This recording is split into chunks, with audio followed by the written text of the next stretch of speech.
കർത്താവിന്റെ സ്തോത്രം. വീണ്ടും നമ്മൾ കേൾക്കുവാനിടയായി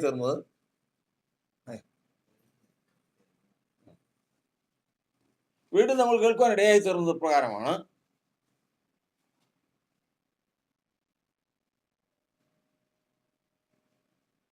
വീണ്ടും നമ്മൾ വചനത്തിൽ നിന്ന് കേട്ടത്,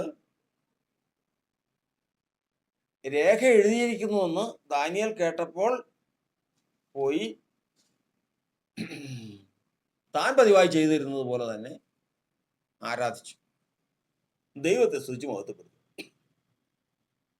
നമ്മൾ അതിൽ നിന്ന് മനസ്സിലാക്കേണ്ടത്, സങ്കീർത്തനത്തിൽ ഒരു വാക്ക് പ്രകാരമുണ്ട്, ഞാൻ പോകുന്ന വഴിയിൽ അവർ എനിക്കായി കണി ഒഴിച്ചു വെച്ചിരിക്കും.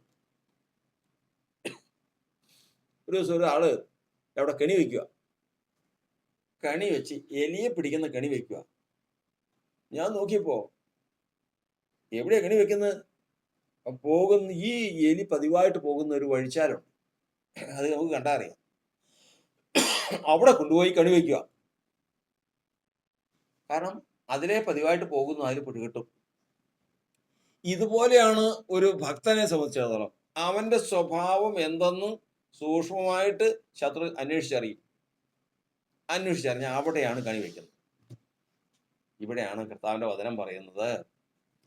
ഇതാണ് ദൈവത്തിന്റെ വചനത്തിൽ പഠിക്കുന്നത്. എന്താണ്?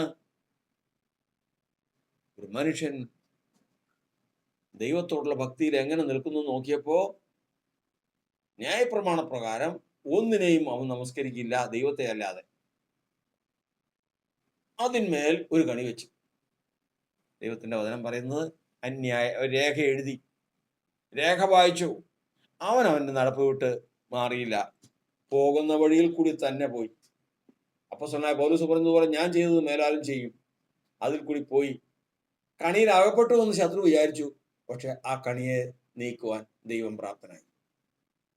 കർത്താവിന്റെ വചനം പറയുന്നത്, നമ്മൾ ദൈവത്തിൽ നിന്ന് ഒന്ന് പ്രാപിച്ചിട്ടുണ്ട്. ആകയാൽ നീ പ്രാപിച്ച പ്രമാണം അനുസരിച്ച് തന്നെ നടക്കുക,